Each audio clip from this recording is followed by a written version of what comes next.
Hello everyone, कैसे हैं आप सभी। +1 केमिस्ट्री में हम डिस्कस कर रहे थे स्ट्रक्चर ऑफ एटम चैप्टर के बारे में। हमने अभी तक क्वांटम नंबर्स के बारे में डिस्कस किया।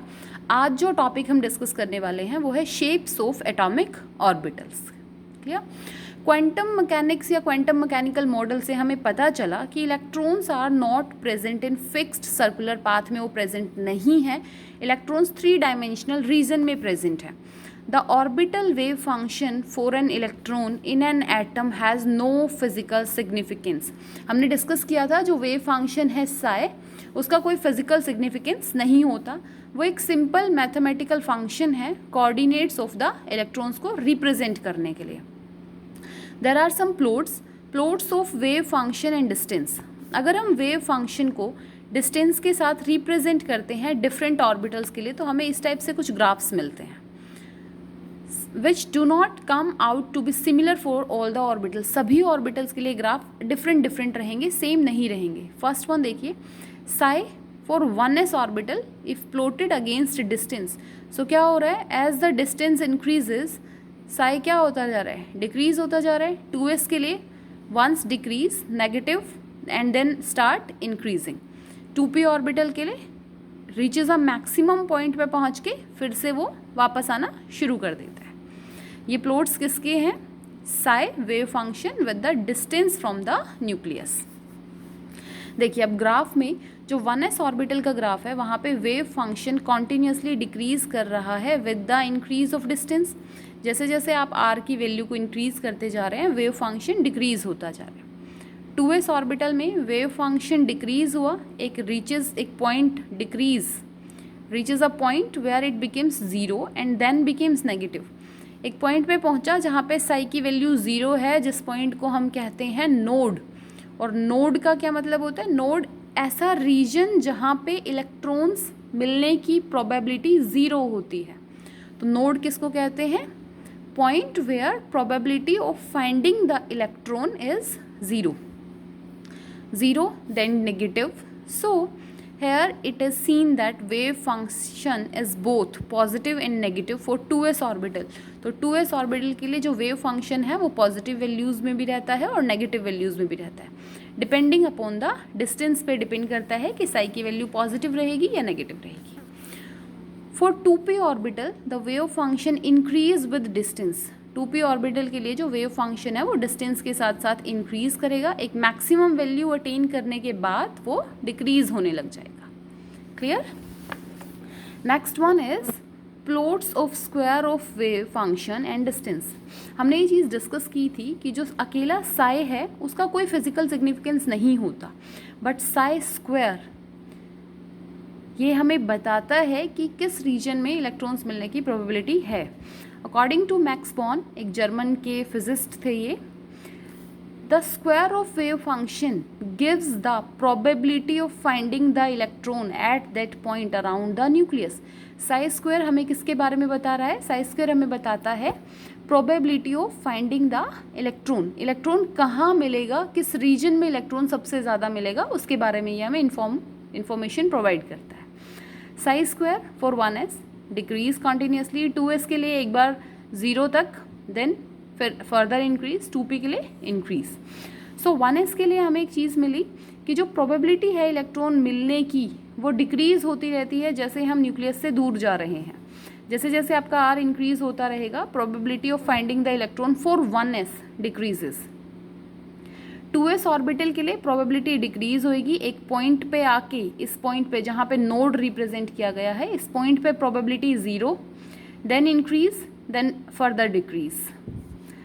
First finding the electron, first decrease, शुरू में ये डिक्रीज हुई with the increase in value of r became 0 and then increase. वो रीजन जहाँ पे probability density function reduce to 0, उस पॉइंट को हम कहते हैं नोडल सरफेस या node.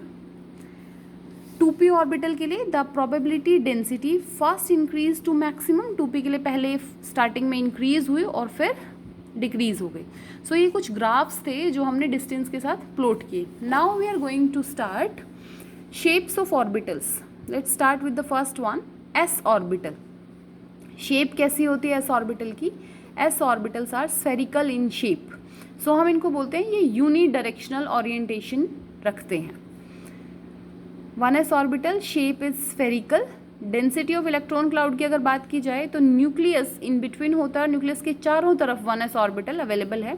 So the density of electron cloud is maximum at the surface of nucleus. Nucleus के सरफेस पे ही इलेक्ट्रॉन मिलने की डेंसिटी सबसे ज़्यादा होती है।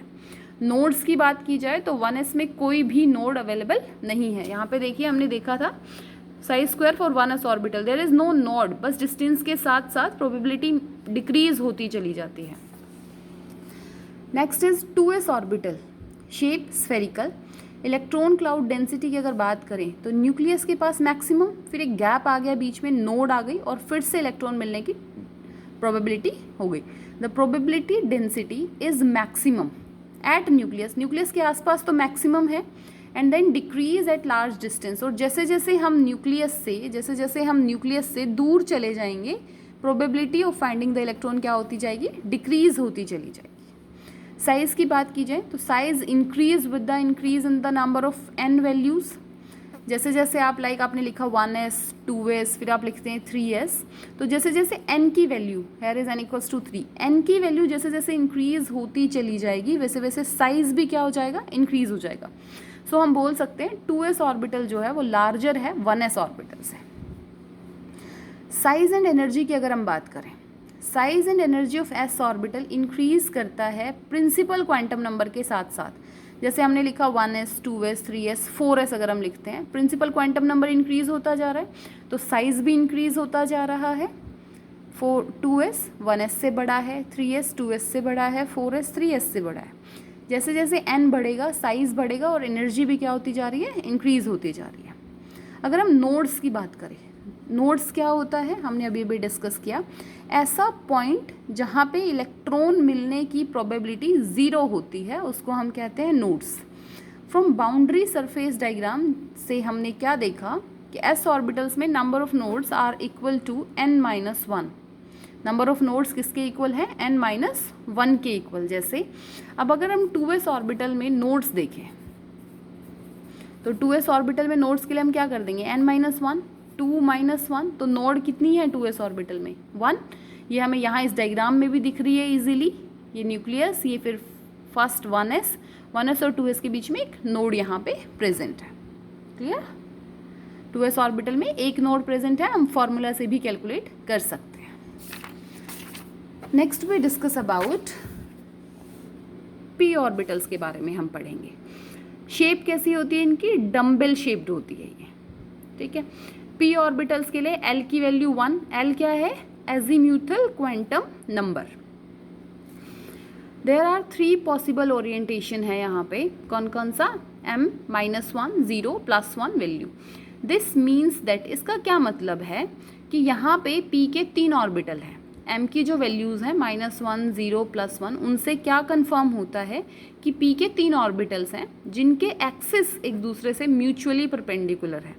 जैसे अगर सिंपली हम देखें तो मैथ्स में x y z कोऑर्डिनेट्स जो हैं वो म्यूचुअली परपेंडिकुलर होते हैं, वैसे ही जो 3 p ऑर्बिटल हैं उनके एक्सिस म्यूचुअली परपेंडिकुलर है। दीज आर डेजिग्नेटेड एज, इनको हम डेजिग्नेट करते हैं px py pz से इन ईच p शब्दशेल के बारे में। However there is no simple relation between the values of m, कोई सिंपल रिलेशन नहीं है m और x y z डायरेक्शन में।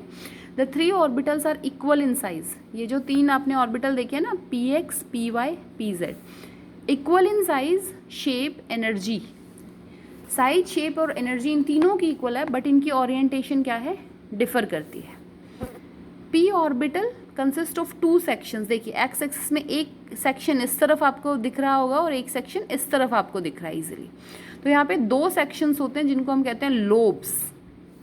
On the opposite side separated by the nodal plane, और ये दोनों किससे सेपरेटेड हैं, एक नोडल प्लेन से सेपरेटेड है। नोडल प्लेन क्या होता है, nodal plane the region there are 2 lobes touch each other and the probability density 0।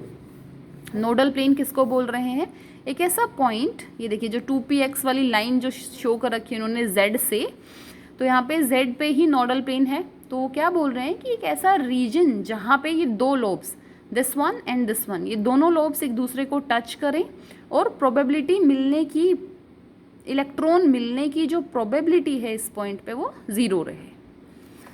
So this one is for 2px, one lobe in plus x direction, one lobe is in minus x direction. Same 2py, y orbital पे एक lobe और एक minus y पे. 2pz के लिए one lobe is towards z plus z and one lobe is towards minus z. ये दोनों lobes एक दूसरे को टच कर रहे हैं और उस पॉइंट से जो प्लेन पास कर रहा है उसको हम क्या कहेंगे, नोडल प्लेन. साइज और एनर्जी की बात करें तो जैसे हमने 1s 2s में किया था, जितना ज़्यादा प्रिंसिपल क्वांटम नंबर उतना बड़ा साइज और उतनी ही ज़्यादा एनर्जी. अगर हम नोड्स की बात करें तो नोड्स दो टाइप के होते हैं. क्या थे नोड्स? ऐसा पॉइंट, ऐसा रीजन जहाँ पे इलेक्ट्रॉन मिलने की प्रोबेबिलिटी 0 थी. तो वो दो टाइप की होती है, one is radial, another one is angular. One by one देखते हैं इनको. Radial nodes is a circular ring. जो रेडियल नोड है वो एक सर्कुलर रिंग है that occurs as the principal quantum number increases. जैसे जैसे principal quantum number increase करेगा वो occur करेगी. Here the number of radial nodes for p orbital is given by n-2 formula. s के लिए क्या था? s ऑर्बिटल के लिए रेडियल नोड्स कैसे हमने कैलकुलेट की थी? n-1 से. p ऑर्बिटल के लिए कैसे कैलकुलेट कर रहे हैं? n-2 से. Thus there is no radial node in 2p orbital, क्योंकि यहाँ पे अगर 2p रखते हैं 2 - 2 0, तो 2p के लिए कोई रेडियल नोड नहीं है. ओवरऑल उन्होंने एक फॉर्मूला दिया रेडियल नोड्स के लिए, n-l-1. n principal quantum number, l azimuthal quantum number, -1. इस फॉर्मूला से हम क्या कैलकुलेट कर सकते हैं? रेडियल नोड्स हम यहाँ पे कैलकुलेट कर लेंगे. देखो यहाँ पे 2p, अब 2 - 2 0, 3p, 3 - 2 1, 4 - 2 2. आप इस फॉर्मूले से भी निकाल सकते हैं और आप इस फॉर्मूला से भी इसको कैलकुलेट कर सकते हैं. कैसे? L = 1 for P. Now N 2. So 2 - 1 - 1. N - L - 1. कितना आ जाएगा आंसर? 0. क्लियर है? नेक्स्ट देखिए एंगुलर नोड्स. रेडियल नोड्स को हम कैसे रिप्रेजेंट करते हैं? ये सर्कुलर रिंग्स हैं. जैसे जैसे प्रिंसिपल क्वांटम नंबर बढ़ेगा ये इंक्रीज हो जाती हैं. एंगुलर नोड्स को हम कहते हैं नोडल प्लेन्स. इनको हम प्लेन से रिप्रेजेंट करते हैं, पासिंग थ्रू द न्यूक्लियस से जो पास करते हैं, ओरिजिन आप बोल सकते हैं, जहाँ पे probability density is 0. Angular nodes किसके इक्वल होती हैं? एल की वैल्यू के इक्वल. जितने एल उतनी ही एंगुलर नोड्स.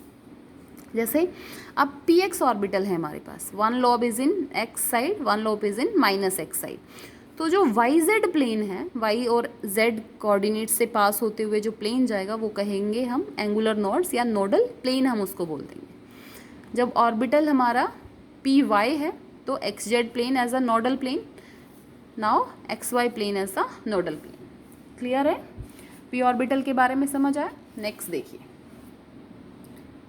नेक्स्ट हम बात करेंगे डी ऑर्बिटल्स के बारे में. नेक्स्ट हम डिस्कस करेंगे डी ऑर्बिटल्स. शेप कैसी होती है इनकी? Double dumbbell shaped. P orbitals की शेप कैसी थी? Dumbbell shaped. यहाँ पे डबल वर्ड एक्स्ट्रा आ गया है. एक्सेप्ट dz², मतलब डी के जो 5 ऑर्बिटल थे उनमें से एक को रहने दीजिए dz² को, उसके अलावा जो 4 हैं उनकी शेप कैसी है? Double dumbbell shape. जबकि dz² जो है वो baby soother like shape, baby soother जैसी शेप होती है उसकी. It has directional properties. Second one, जो 5 डी ऑर्बिटल हैं, डी के लिए एल की वैल्यू 2, सो एम एल की वैल्यू क्या हो जाएंगी? -2 -1 0 +1 +2. क्लियर? ये जो एम की वैल्यूज़ हैं, जितनी एम की वैल्यूज़ टोटल होती हैं उतने ही ऑर्बिटल्स कंसीडर करते हैं. The minimum value of principal quantum number associated with d orbital has to be 3. जो मिनिमम वैल्यू रहेगी ना प्रिंसिपल क्वांटम नंबर की, जो होनी चाहिए डी के साथ, वो 3 रहेगा. सिंपली इस लाइन का मतलब है कि 2D जो ऑर्बिटल है वो पॉसिबल नहीं होगा. 3 वैल्यू होनी चाहिए मिनिमम. 3 से ज़्यादा हो सकती है, 4D हो सकता है, 5D हो सकता है, 6D हो सकता है, but 2D is not possible.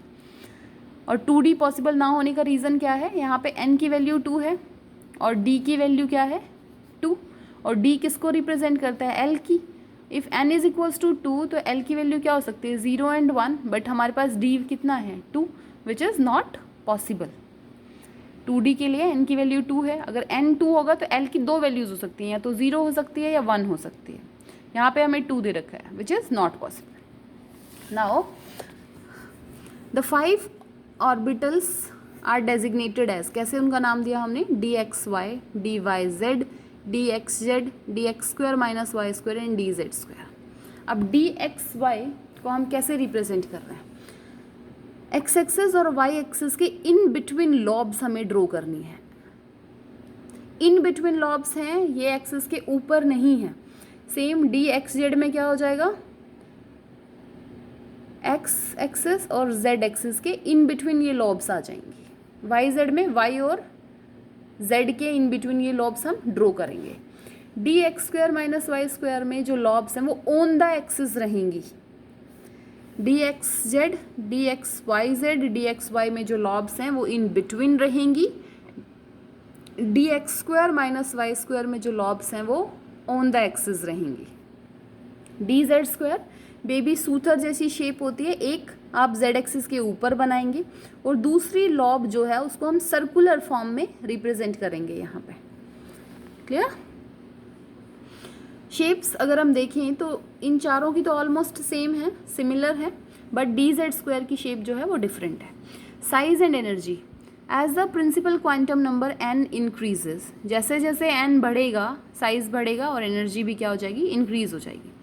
Radial nodes कैसे रिप्रेजेंट कर रहे थे, n minus L minus 1 3d, या फिर n माइनस 3 से आप रिप्रेजेंट कर सकते हैं, या आप इजीली कैलकुलेट कर सकते हैं इस फॉर्मूला से भी और इस फॉर्मूला से भी।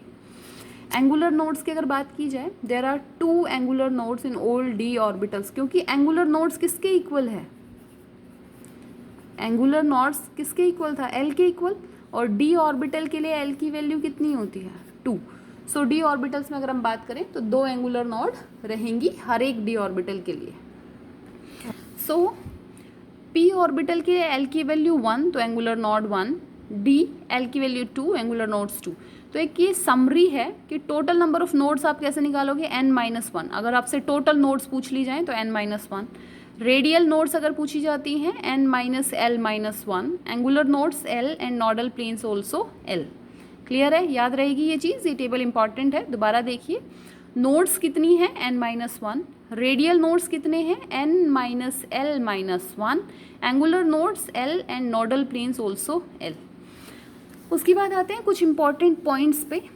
जो डेजिग्नेशन है f ऑर्बिटल्स की वो कैसे है, देखो एफ एक्स क्यूब एक orbital, f y cube second, f z cube third, f x Z square minus Y square fourth, फिर वाई बाहर x square minus Z square, फिर जेड बाहर y square minus x square, और last है f x Y z. ये है 7 f orbitals. Shape इनकी complex होती है, नाम आपको ऑर्बिटल्स का याद रखना है, दोबारा देख लीजिए, X cube Y cube Z cube X, Z square minus Y square, Y X square minus Z square, Z Y square minus x square and F x Y Z. Clear है? The nodal surface of 2s orbital, जो nodal surface आता है 2s orbital में एक है, वो कितनी distance पे रहता है 2a नॉट डिस्टेंस पे न्यूक्लियस से। a नॉट अगर हम देखें तो ये बोर रेडियस रहेगा 0.529 एंगस्ट्रॉम। क्लियर है? s ऑर्बिटल के पास कोई नोडल प्लेन नहीं होता, p के पास एक नोडल प्लेन है, d के पास 2 नोडल प्लेन है और f के पास 3 नोडल प्लेन्स हैं। बट डी जेड स्क्वायर के पास कोई नोडल प्लेन नहीं है, ये आपको याद रखना है। अगर हम लोब्स की बात करें तो अगर आपको शेप याद हो पी ऑर्बिटल की, तो हमने एक लोब इस तरीके से और दूसरा लोब इस तरीके से ड्रॉ किया था। दिस पॉइंट जहाँ पे लॉब्स मिल रहे हैं इसको हम नोडल प्लेन या फिर नोड बोल रहे थे। So one and is positive and another one is negative, वही चीज़ यहाँ लिखी हुई है। Opposite lobes of p orbital have different size, one positive, other negative. But opposite lobes of d orbital have the same sign. They have positive sign while the other two have negative sign. d के अंदर तो क्या रहा, एक को positive और एक को नेगेटिव. p के अंदर एक को पॉजिटिव एक को नेगेटिव. d में क्या रहेगा, एक लॉब को दोनों को पॉजिटिव और दूसरी लॉब में दोनों नेगेटिव. ओके. नेक्स्ट हम बात करेंगे एनर्जी ऑफ एटॉमिक ऑर्बिटल्स के बारे में। Energy of electron in hydrogen atom से स्टार्ट करते हैं, फिर हम मल्टी इलेक्ट्रॉन सिस्टम्स के बारे में भी बात करेंगे। For a hydrogen atom which contains only one electron, अगर हम हाइड्रोजन एटम की बात कर रहे हैं जिसमें सिर्फ एक इलेक्ट्रॉन है, the energy of that electron is just dependent upon the value of principal quantum number. उस इलेक्ट्रॉन की वैल्यू सिर्फ प्रिंसिपल क्वांटम नंबर पर डिपेंड करेगी। जैसे जैसे प्रिंसिपल क्वांटम नंबर इंक्रीज करेगा इलेक्ट्रॉन्स की एनर्जी भी क्या हो जाएगी, इंक्रीज हो जाएगी। जैसे 1s सबसे कम, फिर 2s 2p, फिर 3s 3p 3d, 4s 4p 4d 4f, इस तरीके से। ये उन्होंने एक एनर्जी ऑर्डर का डायग्राम दिखाया। देखो 1s की सबसे कम है, फिर 2s 2p आ गया, फिर 3s 3p 3d, then 4s 4p 4d। ये जो अबव सीक्वेंस है इसका रीज़न क्या है कि हाइड्रोजन एटम के पास सिर्फ एक इलेक्ट्रॉन प्रेजेंट है, therefore only electrical interaction present is, जो इलेक्ट्रिकल इंटरैक्शन होगा ना हाइड्रोजन में वो सिर्फ कौन सा होगा, न्यूक्लियस और इलेक्ट्रॉन के साथ होगा। और इलेक्ट्रॉन होते तो शायद इलेक्ट्रॉन को रिपेल करता, बट यहाँ पे सिर्फ positively charge nucleus negatively charge electron को अट्रैक्ट कर रहा है। एक ही इलेक्ट्रिकल इंटरैक्शन यहाँ पे प्रेजेंट है। देखिए कुछ टर्म्स हैं छोटी छोटी। पहली टर्म है हमारे पास degenerate orbital. Degenerate orbitals are those orbitals which have same energy. ऐसे ऑर्बिटल्स जिनकी एनर्जी सेम होती है उनको हम कहेंगे degenerate orbitals. Like 3s 3p 3d are degenerate orbital. Ground state हम बोलते हैं जहाँ पे इलेक्ट्रॉन एक्चुअल में एग्जिस्ट कर रहा है, most stable, where the electron is most stable, उसको हम कहेंगे ग्राउंड स्टेट। अगर ये इलेक्ट्रॉन, मान लीजिए इलेक्ट्रॉन n=1 में है और यहाँ से ये कुछ एनर्जी को एब्जॉर्ब करके n=2 में मूव ऑन कर जाता है, चला जाता है, तो उसको हम कहते हैं n=2 क्या हो गया, n=2 now is excited state. Energy के बारे में समझ आया। हाइड्रोजन में सिर्फ एक ही टाइप की इलेक्ट्रिकल इंटरैक्शन है, कौन सी, न्यूक्लियस और इलेक्ट्रॉन के बीच। एनर्जीज का ऑर्डर देखा। डीजेनरेट ऑर्बिटल्स क्या होते हैं, जिनकी एनर्जी सेम रहे। ग्राउंड स्टेट जिसमें इलेक्ट्रॉन सबसे ज़्यादा स्टेबल है, state where the electron is most stable. When the electron absorb energy it reaches to the higher energy orbital और हायर एनर्जी स्टेट, जिसको हम कहते हैं एक्साइटेड स्टेट। नेक्स्ट हम बात करेंगे एनर्जी ऑफ इलेक्ट्रॉन, उस इलेक्ट्रॉन की एनर्जी जिसमें मल्टी इलेक्ट्रॉन एटम है, मतलब बहुत सारे इलेक्ट्रॉन जिसमें प्रेजेंट है हमारे पास।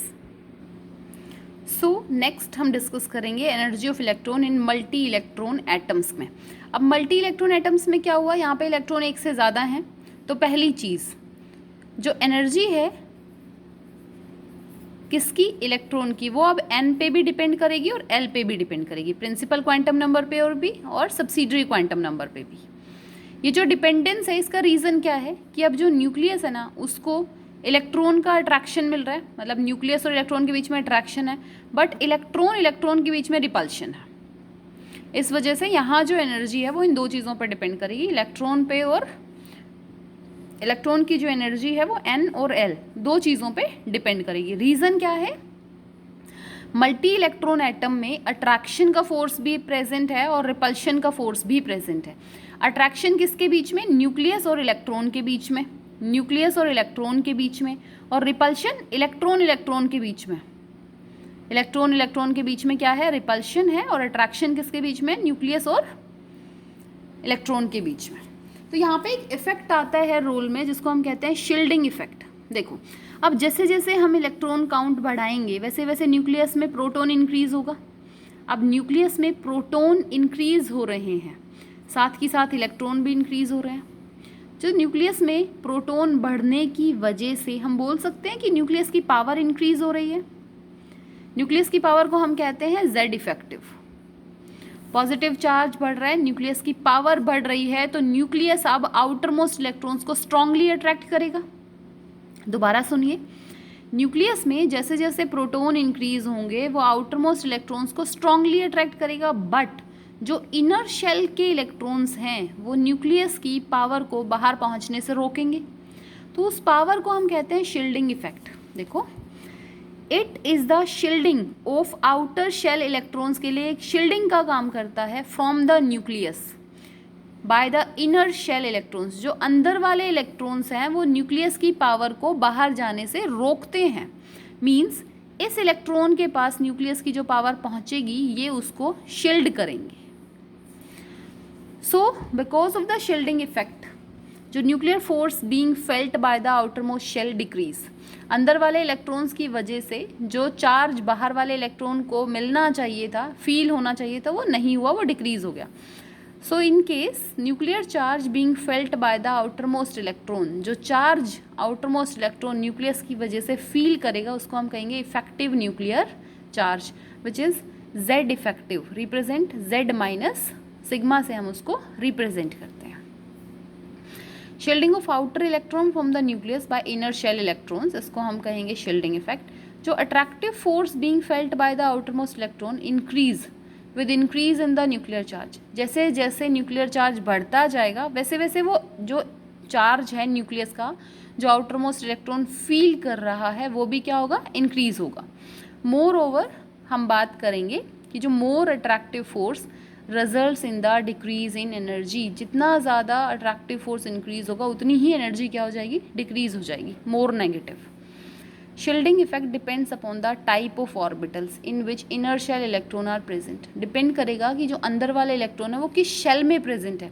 तो S का शील्डिंग इफेक्ट सबसे ज़्यादा होता है, फिर P, फिर D, फिर F। This is the order of the shielding effect of electrons. अगर S में इलेक्ट्रॉन प्रेजेंट है इनर शेल वाले तो शील्डिंग इफेक्ट बहुत ज़्यादा होगा, P में है उससे थोड़ा कम, D में है उससे थोड़ा और कम, F में है तो उससे थोड़ा और कम। शील्डिंग इफेक्ट क्लियर हुआ।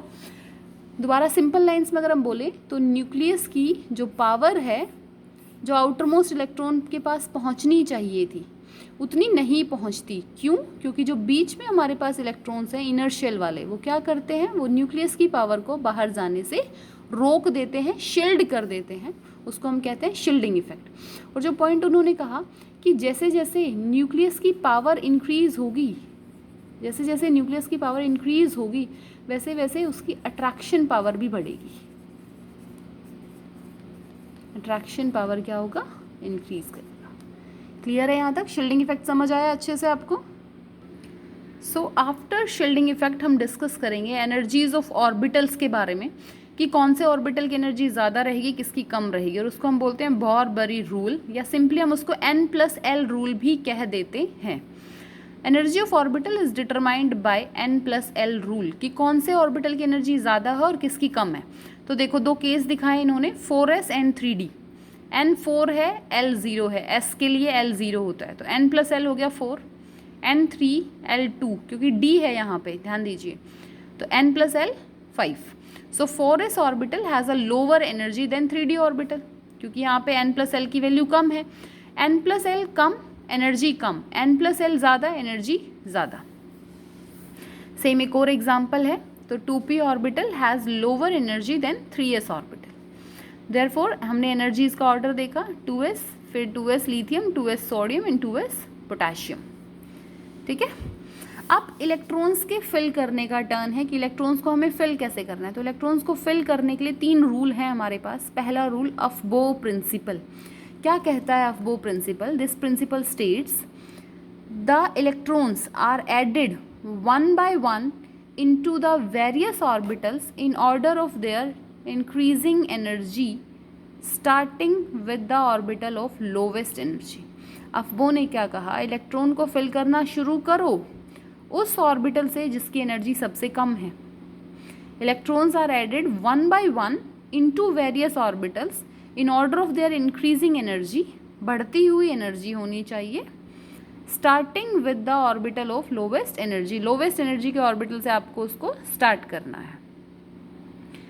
सो अफबो रूल क्या कहता है, the electrons are added one by one into the various orbitals in order of their increasing energy starting with the orbital of lowest energy। now Aufbau rule ने एक system दिया जिस तरीके से हम एनर्जी के ऑर्बिटल्स को इजीली याद कर सकते हैं। सबसे पहले 1s, फिर लिखो 2s एंड 2p, फिर 3s 3p 3d, 4s 4p 4d 4f। इस तरीके से हमने ऑर्बिटल्स को रिप्रेजेंट कर लिया। नाउ स्टार्टिंग फ्रॉम हेयर, इस पॉइंट से हमने स्टार्ट किया और क्रॉस लगाने स्टार्ट किया। come back and cross the second line, come back and cross the third line, come back and cross the fourth line, fifth line, means आपको थोड़ा सा स्लाइड करके उनको क्रॉस करना है. नाउ यहाँ से स्टार्ट कीजिए और जो ऑर्बिटल आते जा रहे हैं उनको लिखिए. सबसे पहले 1s आया तो 1s की एनर्जी सबसे कम. After 1s 2s, then 2p, 3s, 3p, 4s, फिर ये लाइन यहाँ पे पहुँचती है 3d, 4p, 5s. Then this line turns and come towards this point 4d, 5p, 6s. Again turns 4f, 5d, 6p, 7s. Again turn and reaches 5f, 6d and 7p. So this is the order by which we are going to fill the orbitals. Clear है? देख लीजिए. The number of subshells in a shell is equal to the principal quantum number n. One subshell 1s with n equals to 2 subshells. मतलब ये कहना चाहता है कि n अगर 1 है तो हमारे पास सिर्फ 1s होगा. If n is equals to 2 तो हमारे पास 2s and 2p. If n is equals to 3, 3s, 3p and 3d. इस तरीके से वो रिप्रेजेंट कर रहा है. उसके बाद बोर-बरी रूल ने हमें क्या कहा कि n प्लस l अगर लोअर है तो एनर्जी कम होगी. n प्लस l अगर हायर है तो एनर्जी सेम हो जाएगी. अगर इन केस हमारे पास कोई ऐसा सिस्टम आता है जहाँ पे n प्लस l और n प्लस l की वैल्यू सेम आ जाए, n प्लस l की वैल्यू लोअर, एनर्जी लोअर, और n plus value higher, so energy higher. If n plus l value is same तो जिस छोटा n कम एनर्जी, large n large energy. The second rule is Pauli exclusive principle. Pauli exclusion principle क्या कहता है? No two electrons in an atom can have the same set of 4 quantum number. ये जो प्रिंसिपल है ये दिया था वुल्फगैंग पॉली ने 1926 में, और इन्होंने कहा कि कोई भी 2 इलेक्ट्रॉन एक एटम में same set of quantum number नहीं रख सकते. मतलब NLMS इन चारों की वैल्यू किसी भी 2 इलेक्ट्रॉन के लिए सेम ऑर्बिटल में सेम नहीं होंगी. This is Pauli's exclusion principle. Next है हमारे पास Hund's rule of maximum multiplicity. इस रूल में हम कहते हैं कि अगर किसी सबशेल में 3 ऑर्बिटल हैं, फॉर एग्जांपल P के पास 3 ऑर्बिटल हैं, PX, PY एंड PZ, तो हंट्स रूल क्या कहता है? जब तक आप इन तीनों ऑर्बिटल्स को एक एक इलेक्ट्रॉन नहीं देंगे तब तक आप पेयरिंग नहीं कर सकते. सो हंट्स रूल ने क्या कहा? No pairing of electron starts in any of the degenerate orbital. Degenerate means जिनकी एनर्जी सेम हो. No pairing of electron starts, pairing जब तक आप स्टार्ट नहीं करेंगे किसी भी डीजेनरेट ऑर्बिटल में, until all the orbitals of the subshell contains 1 electron each with parallel spin. ध्यान दीजिए इस पॉइंट पे, with parallel spin. हंट्स ने क्या कहा कि पहली चीज डीजेनरेट ऑर्बिटल्स होने चाहिए. देखिए इसको यहाँ पे, degenerate orbitals means energy same होनी चाहिए, PX, PY एंड PZ. तो हंट्स ने कहा जब आप इलेक्ट्रॉन्स को फिल करेंगे तो आप ये चीज़ ध्यान रखेंगे जब तक इनको एक एक इलेक्ट्रॉन पैरेलल स्पिन में नहीं मिल जाता जब तक आप पेयरिंग नहीं कर सकते. So this is the correct way to fill the electrons. अगर आप इलेक्ट्रॉन्स को इस तरीके से फिल करते हैं, आपने एक इलेक्ट्रॉन को क्लॉकवाइज डायरेक्शन में, एक को एंटी क्लॉकवाइज डायरेक्शन में रख दिया और एक को क्लॉकवाइज में, तो ये क्या हो जाएगा? गलत हो जाएगा. सेकेंडली, अगर आप ऑर्बिटल्स में इलेक्ट्रॉन को ऐसे रखते हैं, आपने तीनों ही ऑर्बिटल्स को एंटी क्लॉकवाइज में रख दिया, दिस इज ऑल्सो करेक्ट. आप ऐसे फिल कर सकते हैं, बट आप ऐसे फिल नहीं कर सकते. हंट्स ने कहा था पैरेलल स्पिन होनी चाहिए. क्लियर? ना तो आप ऐसे फिल कर सकते हैं और ना ही आप ऐसे फिल कर सकते हैं. You have to fill 3 electrons. So अगर आप 1, 2, 3 ऐसे फिल करते हैं तो वो भी गलत है. हंट्स ने क्या बोला है? तीनों ऑर्बिटल्स को, तीनों डीजेनरेट ऑर्बिटल्स को एक एक इलेक्ट्रॉन आपको पहले फिल करना है. राइट? उसके बाद हम सीखते हैं इलेक्ट्रॉनिक कॉन्फ़िगरेशन ऑफ एटम्स. थोड़ा बहुत हमने अपनी लोअर क्लासेस में सीखा है, कुछ आज देखते हैं. जैसे सोडियम की बात करें तो 1s2, 2s2, 2p6 and 3s1. ये कुछ वेरियस एलिमेंट्स की इलेक्ट्रॉनिक कॉन्फ़िगरेशन गिवन है। हाइड्रोजन के पास एक इलेक्ट्रॉन है तो 1s में एक इलेक्ट्रॉन एंटर हुआ। हीलियम के पास 2 इलेक्ट्रॉन है तो 1 2, दोनों electron fully filled subshell. Lithium 1s2 2s1, beryllium 1s2 2s2। SIM इसी तरीके से हम बहुत सारे एलिमेंट्स की इलेक्ट्रॉनिक कॉन्फ़िगरेशन फिल कर सकते हैं, इजीली फिल कर सकते हो, कोई प्रॉब्लम नहीं आएगी। एक चीज़ देखिए यहाँ पे, आर्गन जिसका एटॉमिक नंबर 18 है, तो जब हमारी फर्स्ट नोबल गैस आ जाती है जैसे नियॉन, तो सोडियम के लिए हम 2 तरीके से इलेक्ट्रॉनिक कॉन्फ़िगरेशन को लिख सकते हैं। जैसे एक तो सिंपल इन्होंने यहाँ लिखा 1s2 2s2 2p6 3s1।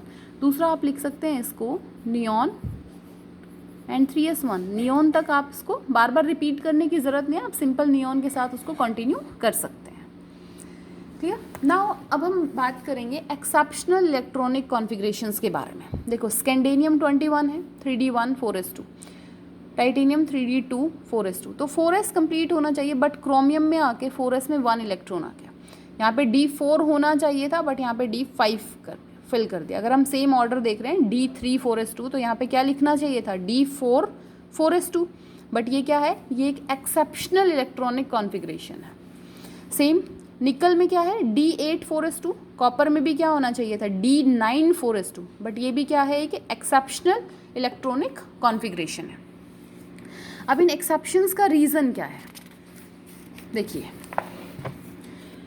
Chromium का इलेक्ट्रॉनिक कॉन्फ़िगरेशन हमने लिखा d5 4s1, कॉपर का 3d10 4s1। फर्स्ट रीज़न है symmetrical distribution of electrons. Electrons क्या हो रहे हैं, सिमेट्रिकली डिस्ट्रीब्यूट हो रहे हैं। अगर हम यहाँ पे d4 रखते और यहाँ 2 कर देते तो यहाँ पे एक सिमेट्री डिस्टर्ब हो जाती, सिमेट्रिकल डिस्ट्रीब्यूशन है। और दूसरा वो कह रहा है एक्सचेंज एनर्जी। क्लियर है, एक्सचेंज एनर्जी उतने ही ज़्यादा रहेंगे। जैसे हमने यहाँ बोला कॉपर में, देखो ध्यान से देखिए एक्चुअल कॉन्फ़िगरेशन क्रोमियम का लिखा हुआ है आर्गन 3d5 4s1, तो जो यहाँ पे इलेक्ट्रॉन है वो अपनी पोजीशन इन चारों के साथ चेंज कर सकता है। 1 2 3 4, 4 एक्सचेंजेस, यहाँ पे 3 exchanges, second electron, third one 2 exchanges and last one 1 exchanges. So number of exchanges भी ज़्यादा आ जाते हैं बिकॉज ऑफ द सिमेट्री। इस वजह से ये जो 2 रीजंस हैं, symmetrical distribution and exchange energy, इन दोनों रीजंस की वजह से इलेक्ट्रॉनिक कॉन्फ़िगरेशन क्या हो गई, एक्सेप्शनल हो गई। सो इस टाइप के और भी एक्सेप्शंस हैं हमारे पास आगे जाके, जहाँ पे हमारी इलेक्ट्रॉनिक कॉन्फ़िगरेशन क्या हो रही है, चेंज हो जाती है। सो this is all about structure of atom. आज के टॉपिक में अगर कोई चीज़ आपको नहीं समझ में आती है तो आप उसको कमेंट सेक्शन में पोस्ट कर सकते हैं।